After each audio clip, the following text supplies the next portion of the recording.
जीवन में कुछ ऐसे पल आते हैं जब एक छोटी सी सच्चाई, एक साधारण सी खोज सब कुछ पलट देती है। एक कच्ची सड़क पर चलते हुए और कई दशक पहले जिन इस्पात कारखानों का मैंने दौरा किया था, उनकी मशीनों की पुरानी आवाजों को याद करते हुए मुझे एक ऐसी सच्चाई का एहसास हुआ जिसे बहुत कम लोग देखना चाहते हैं, जिसे कई लोग भाग्य कहते हैं। वह वास्तव में एक भ्रम है। यह एक पर्दा है, एक झूठा विचार जो अनकही असफलताओं को छिपाने का काम करता है। और आज कुछ ही मिनटों में मैं आपको कुछ ऐसा दिखाऊंगा जो आपकी गहरी से गहरी मान्यताओं को हिला सकता है, क्योंकि सफलता भाग्य का खेल नहीं है, यह कभी नहीं था। अगर आपने कभी सोचा है कि कुछ लोग बहुत कुछ हासिल क्यों कर लेते हैं जबकि दूसरे वहीं के वहीं रह जाते हैं, तो शायद यह वो पल है जब आपके भीतर कुछ रोशनी हो जाए। इससे पहले कि मैं आपको वे सिद्धांत बताऊं जो मुझे सालों पहले सिखाए गए थे, मुझे एक कठिन सवाल पूछना है। आपने कितनी बार किसी को सफल होते देखा और सोचा कि उस व्यक्ति के लिए सब कुछ कितना आसान था? कितनी बार आपको लगा कि आपको आदर्श अवसर या अच्छा भाग्य नहीं मिला? आखिर किसने ऐसा नहीं सोचा होगा? किसने कभी बकाया बिलों, भविष्य की अनिश्चितता और इस एहसास के कारण खुद को छोटा महसूस नहीं किया कि जीवन हमेशा एक कदम आगे है और आप हमेशा 2 कदम पीछे? भावनाओं के इसी दायरे में भाग्य का विचार छिप जाता है। इस धोखे को पहली बार मैंने 1908 में समझा, जब मैं एंड्रयू कार्नेगी के साथ बैठा था, एक ऐसे व्यक्ति जिनकी दौलत उस वक्त मेरी समझ से परे थी। लोग न केवल उनकी प्रशंसा करते थे बल्कि उनकी शक्ति से डरते भी थे। फिर भी मेरे सामने उन्होंने इतनी सरल बात कही जिसने मेरी जिंदगी बदल दी। व्यक्ति अपनी समृद्धि के लिए उतना ही जिम्मेदार है जितना अपनी गरीबी के लिए। मैं युवा था, अभी भी अपना रास्ता तलाश रहा था, और उस वाक्य ने मुझे अंदर तक छू लिया। अगर यह सच था तो जो कोई भाग्य को दोष देता है वह वास्तव में उस चीज से नजरें चुरा रहा है जो वाकई मायने रखती है। कार्नेगी ने मुझे कुछ ऐसा करने का प्रस्ताव दिया जो किस्मत का एक अजीब मोड़ लगा। पूरे देश की यात्रा करना, उस समय के सैकड़ों सबसे महत्वपूर्ण लोगों, नेताओं, आविष्कारकों, उद्योगपतियों से बात करना, यह जानने के लिए कि इतनी सफलता के पीछे क्या था। और इसी यात्रा के दौरान मैंने बार बार एक ही बात पर गौर किया, उनमें से किसी को भी किस्मत नहीं मिली थी। सभी का एक स्पष्ट लक्ष्य था, एक अटूट इच्छा शक्ति और एक ऐसा गहरा विश्वास जो पहाड़ों को हिलाने जैसा था। और यही वह वाक्य है जिसने मेरी पूरी यात्रा को परिभाषित किया। जो कुछ भी मनुष्य का मन कल्पना कर सकता है और उस पर विश्वास कर सकता है, वह उसे हासिल कर सकता है।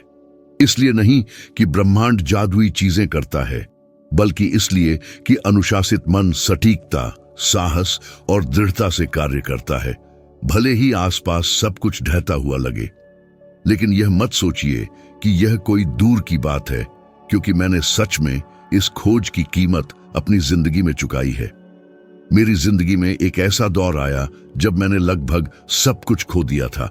मेरी आर्थिक स्थिति इतनी खराब थी कि मैं अपने परिवार को बुनियादी जरूरतें भी मुश्किल से पूरी कर पाता था। मुझे एक शांत रात याद है जब खिड़की से हवा टकराने की एकमात्र आवाज थी। मैं मेज पर बैठा था, एक खाली कागज को देख रहा था और अपनी जिम्मेदारियों के भारी बोझ को महसूस कर रहा था। निराशा, डर, अनिश्चितता, सब कुछ वहीं था। मेरे भीतर चल रहा एक संघर्ष था और यह मानने की इच्छा कि मैं बदकिस्मत था बहुत प्रबल थी। क्या आपको कभी ऐसा महसूस हुआ है जब ऐसा लगे कि दुनिया ने आपसे मुंह मोड़ लिया है? जब असफलता धीरे से कहे कि आप कामयाब नहीं हो पाओगे। उसी जगह मैंने सबसे कठिन और सबसे मुक्तिदायक सच्चाई समझी। गलती अंत नहीं थी, बल्कि एक चुनौती थी। मेरे लक्ष्य की एक चुनौती, मेरे वास्तविक विश्वास की एक चुनौती। और मैंने महसूस किया कि अगर मैं अपने बाहर बहाने तलाशता रहता तो मैं कभी भी अपनी जिंदगी की कमान नहीं संभाल पाता। और दर्द के उस पल में जब मैं लगभग हार मान चुका था, मैंने खुद को संभालने, गहरी सांस लेने और अपने डर से भी बड़ी चीज के लिए खुद को समर्पित करने का फैसला किया। उस पल से आगे अवसर पैदा होने लगे, संयोग से नहीं, बल्कि इसलिए कि हर काम अब उस निश्चितता और उद्देश्य की स्पष्टता से निर्देशित होने लगा जो मेरे पास पहले नहीं थी। और जरा सोचिए, जब हम जीवन को गौर से देखते हैं तो पाते हैं कि ज्यादातर लोग अपनी क्षमता की कमी के कारण नहीं, बल्कि एक सही दिशा न होने के कारण असफल होते हैं, साहस न होने के कारण, जब सब कुछ बेमानी लगने लगे तब भी आगे न बढ़ने के कारण। और इसी वजह से बहुत से लोग भ्रम में रहते हैं। ये सोचते हैं कि सफलता किसी लॉटरी के टिकट जैसी है जो अचानक मिल जाती है, एक किस्मत का संयोग है, कुछ ऐसा जो कहीं से भी प्रकट हो गया। लेकिन खुद से पूछिए, आपने सही समय पर कार्रवाई न करके कितने मौके गंवाए? आपने कोशिश करने से पहले ही कितने विचारों को छोड़ दिया? आपने कितने सपनों को किनारे कर दिया क्योंकि आपको लगा कि जीवन आपके खिलाफ है? मैं यह इसलिए कहता हूं क्योंकि मैंने कई बहुत बुद्धिमान लोगों को इस सीधे सादे नियम पर ध्यान न देने के कारण अपनी जिंदगी बर्बाद करते देखा है। मनुष्य का मन एक विशाल शक्ति है, लेकिन यह वास्तव में तभी शक्तिशाली होता है जब इसमें अनुशासन होता है। इसके बिना कोई भी प्रतिभा खो जाती है, विकास का कोई भी अवसर मिट जाता है और कोई भी इच्छा अधूरी रह जाती है। इतिहास ऐसे कई असाधारण लोगों के उदाहरण दिखाता है जो सफल नहीं हुए क्योंकि वे इस सच्चाई को नहीं समझे। और शायद आप ऐसे किसी व्यक्ति को जानते होंगे। शायद आपने खुद भी महसूस किया होगा कि आप अपनी बेहतरीन चीजों का सही इस्तेमाल नहीं कर रहे हैं। इसी कारण से इस शुरुआती हिस्से में मैं चाहता हूं कि आप एक ही महत्वपूर्ण सबक हमेशा याद रखें। सफलता उन तक नहीं पहुंचती जो लापरवाह रहते हैं। सफलता उन लोगों को पुरस्कृत नहीं करती जो दुविधा में रहते हैं। सफलता उनकी बात नहीं मानती जो भाग्य का इंतजार करते हैं। यह केवल उन लोगों के लिए आती है जिनमें एक स्पष्ट और दृढ़ लक्ष्य के साथ सोचने, कार्य करने और डटे रहने का साहस होता है। क्योंकि जब आप अपने मन को नियंत्रित करते हैं तो आप जीवन की परिस्थितियों द्वारा प्रभावित होना बंद कर देते हैं और इन परिस्थितियों को स्वयं निर्देशित करना शुरू कर देते हैं। और अब जब आप छिपी हुई चीज को देखने के लिए तैयार हैं, तो आइए आगे बढ़ते हैं। जब मैंने अपने समय के कुछ सबसे महत्वपूर्ण लोगों के साथ अपनी गहरी बातचीत शुरू की, तो मैंने एक ऐसी बात पर गौर किया जो ज्यादातर लोग नहीं देख पाते।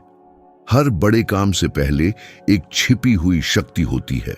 यह भाग्य के बारे में नहीं है, अच्छी परिस्थितियां होने या जन्मजात लाभ मिलने के बारे में नहीं है। यह अपने मन को नियंत्रित करने के बारे में है।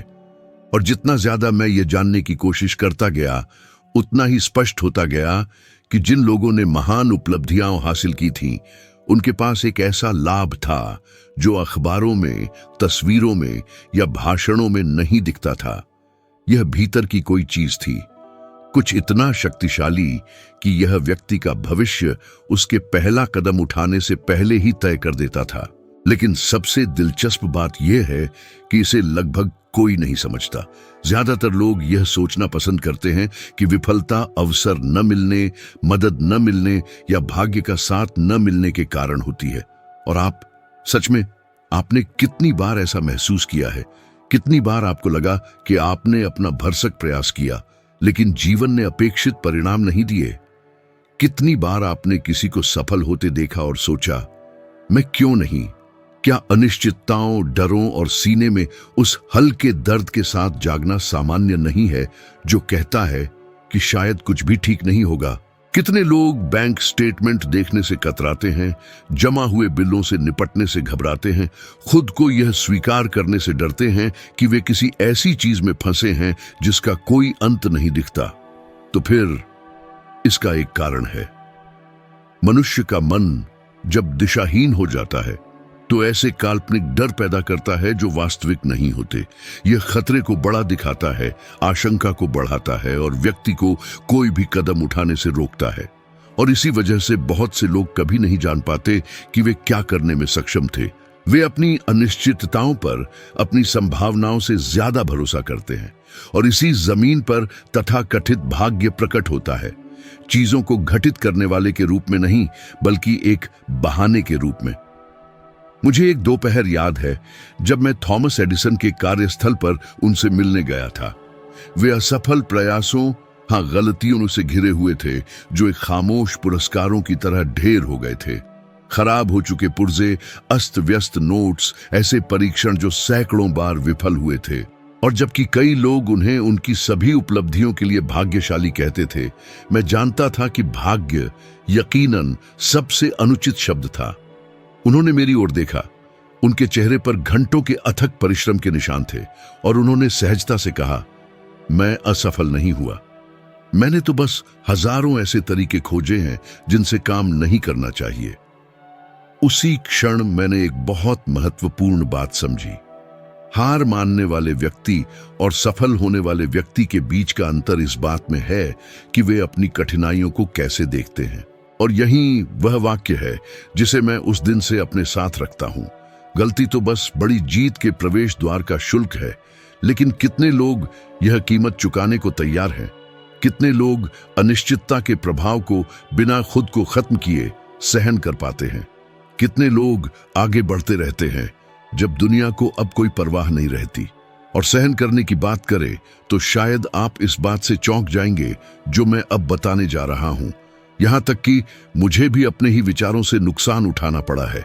मेरी जिंदगी में एक ऐसा समय था जब मैंने एक ऐसा काम स्वीकार किया था जिसने मेरी आर्थिक स्थिति को पूरी तरह से बदलने का वादा किया था।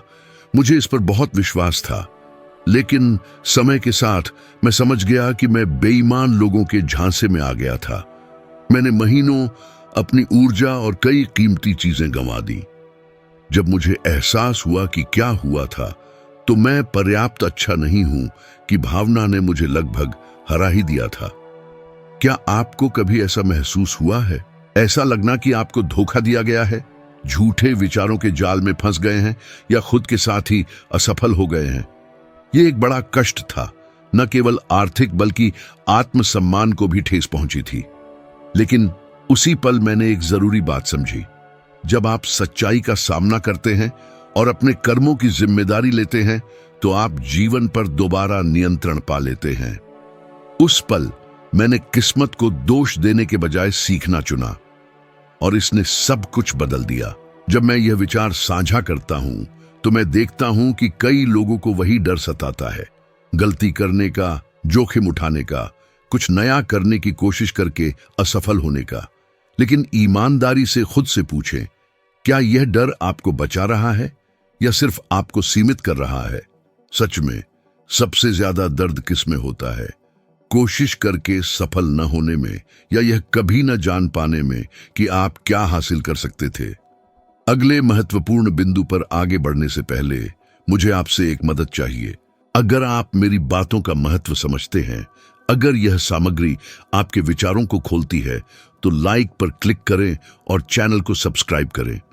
यह सिर्फ एक इशारा नहीं है, यह इस काम को मजबूत करता है, इस तरह की सामग्री को जीवित रखता है और अधिक लोगों को वह रास्ता खोजने में मदद करता है जो शायद अब आपको दिख रहा है। इसी तरह हम इस लॉ को जलाए रखते हैं और आप इसमें हिस्सा लेते हैं। जब आप फैसला करते हैं तब तक मैं यहां से जारी रखता हूं, क्योंकि अब हम एक गहरी जगह में प्रवेश कर रहे हैं। एक ऐसी जगह जहां कई लोग ठोकर खाते हैं और कुछ ही आगे बढ़ते हैं। महान नेताओं, आविष्कारकों, उद्यमियों और अपने समय से आगे सोचने वाले विचारकों के साथ सीधे संपर्क के वर्षों में मैंने एक स्पष्ट कारक पर गौर किया है। यह उन लोगों को अलग करता है जो असाधारण चीजें करते हैं उनसे जो सिर्फ जीवन को गुजरते हुए देखते हैं। यह कारक कोई विशेष वरदान नहीं है, कोई जादुई चीज नहीं है और न ही यह भाग्य का मामला है।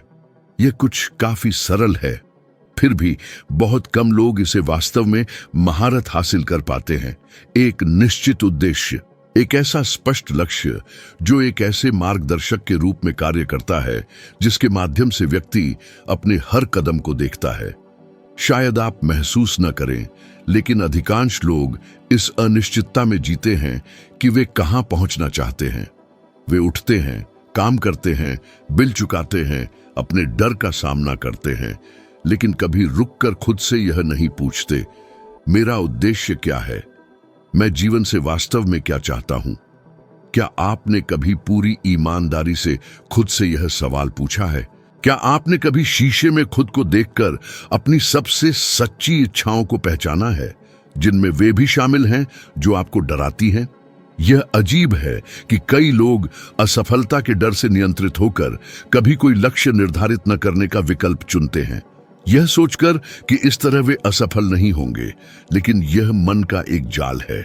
एक उद्देश्यहीन व्यक्ति असफल नहीं होता, वह बस धीरे धीरे मिटता चला जाता है। अपनी यात्राओं में मैं हर तरह के लोगों से मिला। मैंने विनम्र व्यक्तियों को महान नाम बनते देखा और दूसरों को भी देखा जिन्होंने सभी अवसरों के बावजूद अपना जीवन बर्बाद कर लिया।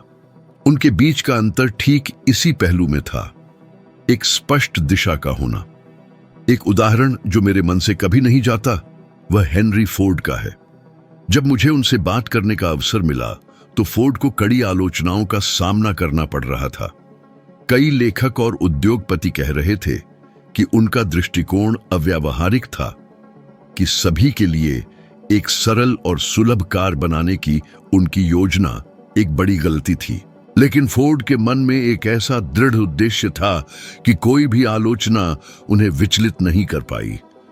वह भविष्य को देखने वाले व्यक्ति की निश्चितता के साथ कहते थे, यदि मैंने लोगों से पूछा होता कि वे क्या चाहते हैं तो उन्होंने जवाब दिया होता, तेज घोड़े।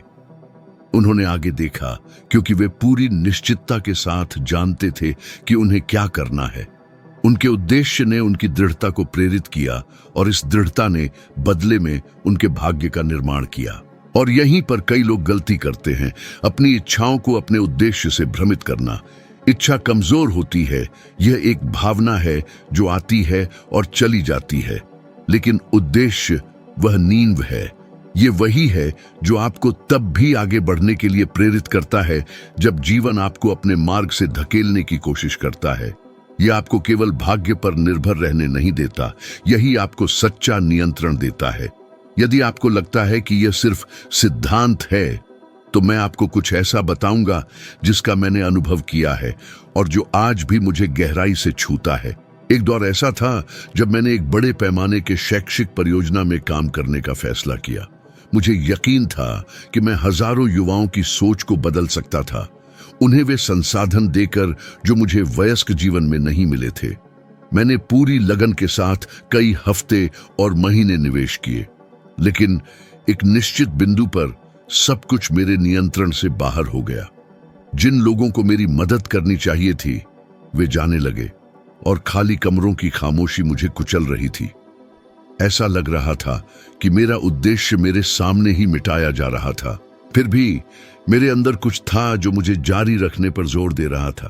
क्या आप कभी ऐसे दौर से गुजरे हैं जब सब कुछ विपरीत दिशा में इशारा करता है, लेकिन एक आंतरिक शक्ति आपको आगे बढ़ने के लिए प्रेरित करती है? उस पल वह शक्ति मेरा उद्देश्य थी और उसी ने मुझे दृढ़ता दी जब सब कुछ बिखरता हुआ लग रहा था। अंत में परियोजना सफल रही, लेकिन केवल इसलिए क्योंकि मैंने डर को अपने भाग्य का निर्धारण नहीं करने दिया। और एक कड़वा फिर भी सच, डर खत्म नहीं होता, वह बदलता है। जैसे जैसे आप परिपक्व होते हैं वह ढल जाता है। आज आपको पर्याप्त पैसा न होने की चिंता होती है, कल आप अधिक जिम्मेदारियां लेते समय असफल होने से डरते हैं। बाद में आपको जो हासिल किया है उसे खोने का डर लगता है और यह सूची बढ़ती जाती है। डर सबसे बड़ी समस्या नहीं है, उद्देश्य की कमी ही डर को अनियंत्रित बना देती है। जब आपके पास एक निश्चित दिशा होती है तो डर बस आपका पीछा करता है, लेकिन आपके लिए निर्णय नहीं लेता। शायद अब आप सोच रहे होंगे, इस उद्देश्य को कैसे खोजा जाए, अपना सच्चा रास्ता कैसे बनाया जाए, न कि सिर्फ एक क्षणिक इच्छा। उत्तर आपके भीतर है और यह जितना लगता है उससे कहीं ज्यादा सरल है। ध्यान देना शुरू करें कि आपको क्या ऊर्जा देता है, क्या आपको उत्साहित करता है, क्या आपको क्रोधित करता है, क्या आपको यह महसूस कराता है कि कोई अर्थ है। खुद से पूछें, अगर मुझे कोई नहीं रोकता तो मैं क्या बनाऊंगा, और सबसे महत्वपूर्ण, मैं ऐसा क्यों करूंगा। उद्देश्य वह ऊर्जा है जो विचारों को वास्तविकता में बदलती है। यह आपके मन और भौतिक दुनिया के बीच का संबंध है। इसके बिना आप जीवन के संयोग से बहते हुए एक पत्ते की तरह भटकते रहते हैं। इसके साथ आप अपने भाग्य के निर्माता बन जाते हैं। इस चरण को समाप्त करने से पहले मैं आपको एक सरल लेकिन प्रभावी चुनौती देता हूं। अगले 3 दिनों में केवल एक लक्ष्य चुनें, सिर्फ एक। कुछ ऐसा जो इतना महत्वपूर्ण हो कि आपको कार्य करने के लिए प्रेरित करे, और हर दिन उसकी ओर एक व्यावहारिक कदम उठाने का संकल्प लें। केवल एक कदम। 3 दिनों में आप 3 कदम उठा चुके होंगे। आप उस स्पष्टता से आश्चर्यचकित होंगे जो यह छोटी सी कार्रवाई उत्पन्न कर सकती है। जब मुझसे पूछा जाता है कि उन लोगों को क्या अलग करता है जो महान कार्य करते हैं और जो सिर्फ जीवन पर अफसोस करते हैं, तो वे उम्मीद करते हैं कि मैं बेहतर बुद्धिमत्ता, प्रभावशाली संपर्कों, दुर्लभ प्रतिभाओं या उन अवसरों के बारे में बात करूं जो केवल एक बार आते हैं। लेकिन वास्तविक जीवन इस तरह काम नहीं करता। असली अंतर कुछ ऐसा है जिसे समझना कहीं अधिक आसान है और साथ ही अभ्यास करना कहीं अधिक जटिल। दृढ़ता। ठीक उसी क्षण आगे बढ़ने की क्षमता जब अधिकांश लोग हार मान लेना चुनते हैं। और ध्यान दें, मैं दृढ़ता को किसी वीर और अद्वितीय कार्य के रूप में नहीं देखता, उन कहानियों की तरह जो किताबों में बताई जाती हैं। मैं उस दृढ़ता की बात कर रहा हूं जिसे कोई नहीं देखता, जो बार बार दोहराई जाती है, जो थका देती है। वह जिसे अधिकांश लोग अनदेखा करते हैं, लेकिन जो लोगों की बड़ी उपलब्धियों को आकार देती है। वह जो आपको अपमान के बाद फिर से कोशिश करने पर मजबूर करती है, असफलता के बाद उठने पर, गलती के बाद रास्ता ठीक करने पर। दृढ़ रहना कभी न गिरना नहीं है। दृढ़ रहना जमीन पर पड़े रहने से इनकार करना है। शायद आपने यह व्यवहार में अनुभव किया होगा। वह क्षण जब सब कुछ असफलता की ओर इशारा करता है, जब वित्तीय संसाधनों की कमी महसूस होती है, जब गलत निर्णय कंधों पर बोझ बन जाते हैं, जब भविष्य का डर आपको कार्य करने से रोकता है। कितनी बार आपने खुद को इस स्थिति में पाया है, अपने हाथों को देखते हुए और यह सवाल करते हुए, क्या मैं कर सकता हूं?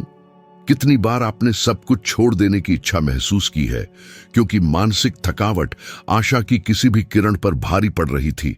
ठीक इसी बिंदु पर सफलता आती है, क्योंकि ठीक इसी क्षण अधिकांश लोग हार मान लेते हैं। एक बार महान रणनीतिकारों के मार्ग का अध्ययन करते हुए मुझे एक ऐसा उदाहरण मिला जो आज भी मेरे साथ है। विंस्टन चर्चिल, जिन्होंने समकालीन इतिहास के कुछ सबसे अंधकारमय चरणों का सामना किया, के पास एक वाक्य था जो उनकी पूरी आत्मा की शक्ति को केंद्रित करता प्रतीत होता था। कभी नहीं, कभी नहीं, कभी हार मत मानो। या और भले ही वे विवादास्पद निर्णयों वाले व्यक्ति थे, कोई भी यह नहीं नकार सकता कि कठिनाइयों के सामने उनकी दृढ़ता ने न केवल उन्हें बल्कि पूरे राष्ट्र को सहारा दिया। इस तरह की इच्छा शक्ति का भाग्य से कोई लेना देना नहीं है। इसका संबंध आत्मा के साहस से है, उस रवैये से जो आपको तब भी दृढ़ रखता है जब आसपास सब कुछ विपरीत होने का संकेत देता है। लेकिन मैं कुछ खास साझा करना चाहता हूं, एक ऐसा निशान जो मैं अपने साथ लिए हुए हूं, हालांकि वह दिखाई नहीं देता। मेरी जवानी में एक समय ऐसा था जब मैंने एक कोयला खदान में काम करना स्वीकार किया था। वह एक दमनकारी जगह थी, बिना रोशनी के, और ऐसी गंध थी जो त्वचा में समा जाती थी। मैं सिर्फ एक युवा था जो जीवित रहने की कोशिश कर रहा था, लेकिन मेरे भीतर एक लौ थी, एक अंतर्ज्ञान जो कहता था कि मेरी यात्रा यहीं खत्म नहीं होगी। एक दिन कई घंटों के थका देने वाले काम के बाद मैंने एक आदमी को टूटते हुए देखा। वह पूरी तरह थक चुका था, हारा हुआ था, उसका मन टूट गया था। उसकी नजरें शून्य थीं, मानो वह सिर्फ अपनी नौकरी नहीं बल्कि अपने अस्तित्व को भी छोड़ रहा हो। उस घटना ने मुझे बहुत गहराई से प्रभावित किया। मुझे कुचले हुए कोयले की दबी हुई आवाज याद है, पुरुषों के बीच की वो गहरी चुप्पी, हवा में फैली कड़वी भावना। उस दमघोंटू जगह में मैंने सोचा, मैं खुद को नहीं छोड़ सकता। मैं अपनी जिंदगी को मुश्किलों से परिभाषित नहीं होने दे सकता। क्या आपने कभी ऐसी ही स्थिति का अनुभव किया है? एक घटना जो छोटी लगती है लेकिन एक भावनात्मक घाव में बदल जाती है, जो कभी पूरी तरह से भरता नहीं। और जो आपको कुछ करने पर मजबूर करता है। उसी दिन मैंने खुद से वादा किया कि मैं एक बड़ा उद्देश्य खोजूंगा, कि मैं हर सफल व्यक्ति के जीवन का विश्लेषण करूंगा ताकि यह समझ सकूं कि उनमें क्या समान था। और आश्चर्यजनक रूप से जवाब अक्सर एक ही था, दृढ़ता। हताश करने वाली परिस्थितियों का सामना करने के बावजूद वे आगे बढ़ते रहे। ऐसा लगता था जैसे कोई आंतरिक शक्ति उन्हें प्रेरित कर रही थी, एक भावनात्मक शक्ति जो असंभव लगने वाले को भी हकीकत में बदल देती थी। और यहां एक महत्वपूर्ण विचार है जो मैंने उन लोगों से सीखा। दृढ़ता सफलता की भाषा है। जो इस भाषा को नहीं समझते उन्हें वो परिणाम नहीं मिलते जिनकी वे तलाश करते हैं। ये बहुत सरल है, हालांकि यहां कुछ और गहरा है जिसे मैं साझा करना चाहता हूं। महसूस करने और कार्य करने के बीच का संबंध। उस समय मेरे पास हाल के अध्ययनों या नई शोधों का उल्लेख करने का कोई तरीका नहीं था। फिर भी दशकों के मेरे अवलोकन के आधार पर मैं निश्चित रूप से कह सकता हूं कि जिन लोगों ने अच्छे भावों जैसे विश्वास, साहस, इच्छा शक्ति और उत्साह को पाला, उनके लक्ष्य कहीं अधिक स्पष्ट थे और वे समस्याओं का बेहतर सामना करते थे। दूसरी ओर जो लोग डर, क्रोध, असुरक्षा और संदेह से घिरे रहते थे, वे गलतियों, जल्दबाजी के फैसलों और खुद को नुकसान पहुंचाने वाले कार्यों के एक अंतहीन चक्र में फंसे हुए लगते थे। भावना ईंधन का काम करती थी, लेकिन यह जहर भी हो सकती थी। और शायद आपने भी ऐसा महसूस किया होगा। जब आप प्रेरित होते हैं तो सब कुछ आपकी पहुंच में लगता है, लेकिन जब डर हावी हो जाता है तो सबसे आसान कदम भी एक बड़ी मुश्किल लगता है। कितनी बार आपने इस लकवाग्रस्त करने वाली भावना के कारण कुछ करने की कोशिश छोड़ दी? कितनी बार आपने अवसर गंवाए क्योंकि डर आपकी अपनी क्षमताओं से ज्यादा मजबूत लग रहा था? समझें, सच्ची दृढ़ता तभी प्रकट होती है जब आप अपनी भावनाओं को नियंत्रित करते हैं। जब आप समझते हैं कि डर गायब नहीं होता बल्कि उसे संभाला जा सकता है। और यहां एक चुनौती है केवल उन लोगों के लिए जो वास्तव में अपनी जिंदगी बदलना चाहते हैं। अगले 7 दिनों में एक महत्वपूर्ण कार्य चुनें जिसे आप करना पसंद नहीं करते। कुछ ऐसा जिसके बारे में आप जानते हैं कि वह आवश्यक है, लेकिन जिसे आप हमेशा टालते रहते हैं। और हर दिन बिना किसी चूक के उस कार्य को करने का संकल्प लें। केवल 7 दिन। यह लगातार दृढ़ता का एक अभ्यास होगा। आप उस भावनात्मक शक्ति से आश्चर्यचकित होंगे जो यह आप में जगाएगा। हम उस बिंदु पर आ गए हैं जहां सब कुछ एक साथ जुड़ जाता है, जैसे एक पुरानी घड़ी के पुर्जे जो फिट होने पर समय के गुप्त कामकाज को दिखाते हैं। अब तक हमने उद्देश्य, दृढ़ता, मन के नियंत्रण और उस भावनात्मक शक्ति के बारे में बात की है जो जीवन के हर चरण में हमें आगे बढ़ाती है। लेकिन अब मैं कुछ और गहरा प्रस्तुत करना चाहता हूं। यह निश्चितता कि सफलता किस्मत की बात नहीं है, बल्कि विचार, चुनाव और अनुशासन के साथ कार्रवाई के बीच का सही संयोजन है। और आगे बढ़ने से पहले खुद से एक ईमानदार सवाल पूछें। कितनी बार किसी सफल व्यक्ति को देखकर आपने सोचा यह व्यक्ति भाग्यशाली है? कितनी बार आपको लगा कि कुछ अवसर संयोग से आए, कि जीवन कुछ लोगों के प्रति अधिक दयालु था और आपके प्रति अधिक कठिन? कितनी बार आपने किसी गलती के दर्द को कम करने के लिए या जब कुछ काम नहीं किया तो खुद को शांत करने के लिए भाग्य के विचार का इस्तेमाल किया? ऐसा सोचना सामान्य है। अधिकांश लोग ऐसा ही सोचते हैं। यह एक भावनात्मक सुरक्षा कवच की तरह है जो हमें अपराध बोध से मुक्त करता है, लेकिन जो हमें फंसाता भी है। दशकों से मैंने जिन उल्लेखनीय लोगों का अध्ययन किया, उनमें मुझे एक ऐसा स्पष्ट पैटर्न दिखा जो स्पष्ट ही लग रहा था। भाग्य केवल उन्हीं को मिलता है जो पहले से तैयार होते हैं। यह उन लोगों को नहीं मिलता जो असावधान हैं। यह आलसी लोगों की मदद नहीं करता और न ही उन लोगों को लाभ पहुंचाता है जो आगे बढ़ने के लिए बहाने बनाते हैं। वे लोग जो भाग्यशाली लगते हैं ज्यादातर वही लोग होते हैं जिन्होंने अपना रास्ता खामोशी से बनाया, बिना किसी को इसकी भनक लगे। वे ऐसे लोग हैं जिन्होंने रातें जागकर बिताईं, जिन्होंने आलोचनाओं का सामना किया, जिन्होंने कई बार असफलता देखी, लेकिन जो कभी अपने लक्ष्य से भटके नहीं। एक उदाहरण जिसने इसे समझने के मेरे तरीके को बहुत बदल दिया, वह एक ऐसे व्यक्ति का जीवन है जो इस विचार को प्रदर्शित करने के लिए पैदा हुआ लगता था। Franklin Delano Roosevelt. कई लोग उन्हें एक शानदार नेता मानते थे, कोई ऐसा व्यक्ति जो पहले से ही एक धन्य नियति के साथ आया था। लेकिन कम ही लोग जानते हैं कि उन्होंने इतिहास के सबसे कठिन दौर में अपने हर चुनाव, हर बात, हर बहादुरी के काम को बनाए रखने के लिए कितना भावनात्मक बलिदान दिया। उन्होंने न केवल देश की समस्याओं का सामना किया, बल्कि एक व्यक्तिगत, खामोश और भयानक लड़ाई भी लड़ी। फिर भी वह मजबूत बने रहे। यह संयोग से नहीं था, बल्कि उनकी दृढ़ता के कारण था, एक लक्ष्य होने के कारण, अपनी खुद की दृष्टि में विश्वास करने के कारण। मैंने उनके नेतृत्व के कुछ सबसे यादगार पलों को देखा है, और मैं निश्चित रूप से कह सकता हूं, उनके रास्ते में कुछ भी आसान या भाग्य से नहीं मिला था। यह अनुशासन था, यह दृढ़ संकल्प था, यह भावना से जुड़ी दृढ़ता थी, और यह अपने भविष्य को डर के नियंत्रण में न आने देने की पूरी अस्वीकृति थी। लेकिन अब मैं आपके साथ कुछ और भी व्यक्तिगत साझा करना चाहता हूं, एक अनुभव जो मुझे कई सालों के अध्ययन, बातचीत और अवलोकन के बाद हुआ। एक घटना जिसका आज तक एक ऐसा अर्थ है जिसे बाहर से कुछ ही लोग समझ पाएंगे।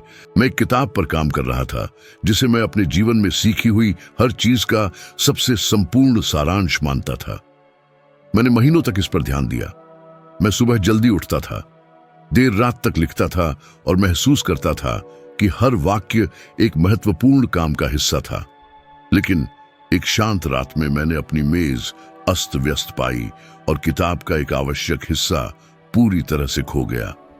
यह मेरी गलती थी, मेरा ध्यान भटकना था, ध्यान की एक अकेली विफलता, और महीनों का काम बस गायब हो गया। मैं लकवाग्रस्त हो गया।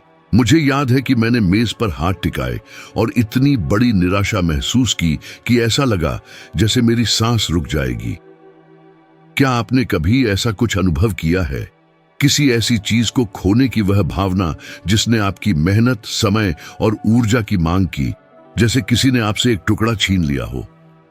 कुछ मिनटों के लिए मैंने गंभीरता से सब कुछ छोड़ने के बारे में सोचा, यह स्वीकार करने के बारे में कि शायद यह मेरे लिए नहीं था, उस निराशा के आगे झुकने के बारे में जिसे मैं इतने समय से दूसरों को पार करना सिखाता रहा था।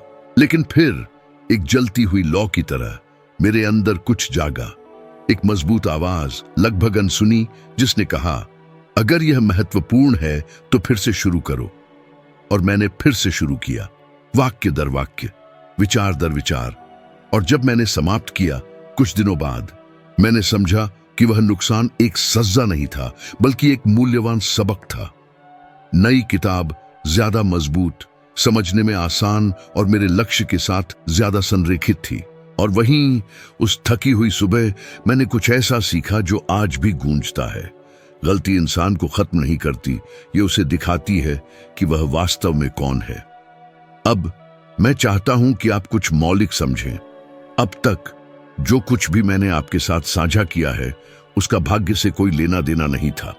एक उद्देश्य होना भाग्य नहीं है, दृढ़ रहना भाग्य नहीं है, भावनाओं पर नियंत्रण रखना भाग्य नहीं है, चोट लगने पर भी फिर से शुरू करने का रवैया भाग्य पर निर्भर नहीं करता।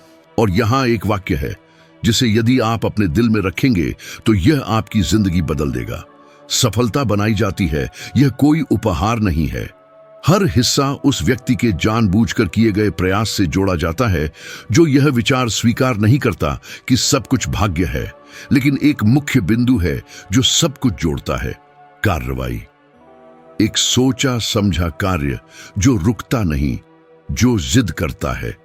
क्योंकि बिना कार्य किए सोचना केवल सपना देखना है, बिना कार्य किए चाहना भ्रम है, बिना कार्य किए विश्वास रखना स्थिर रहना है, और बिना कार्य किए एक उद्देश्य होना केवल एक अच्छा विचार है।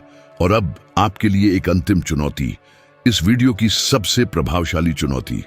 अगले 30 दिनों के लिए एक ऐसा लक्ष्य चुनें जिसे आपने हमेशा के लिए टाल दिया है। एक ऐसा लक्ष्य जो बहुत बड़ा, बहुत दूर, बहुत जोखिम भरा लगता है, और हर दिन कम से कम कुछ मिनटों के लिए उस पर खुद को समर्पित करने का संकल्प लें। 30 दिन बिना किसी रुकावट के एक श्रृंखला। यदि आप ऐसा करते हैं तो आप कुछ ऐसा खोजेंगे जो चीजों को देखने के आपके तरीके को हमेशा के लिए बदल देगा। लगातार कार्रवाई डर को खत्म करती है और ऐसे अवसर पैदा करती है जो दूसरों के लिए सिर्फ भाग्य लगते हैं, लेकिन आप सच्चाई जान जाएंगे।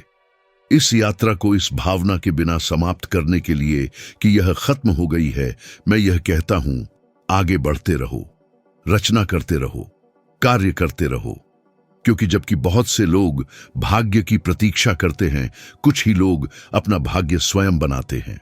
और मैं आपको अगले वीडियो में मिलूंगा, जो आपकी स्क्रीन पर पहले से ही दिखाई दे रहा है।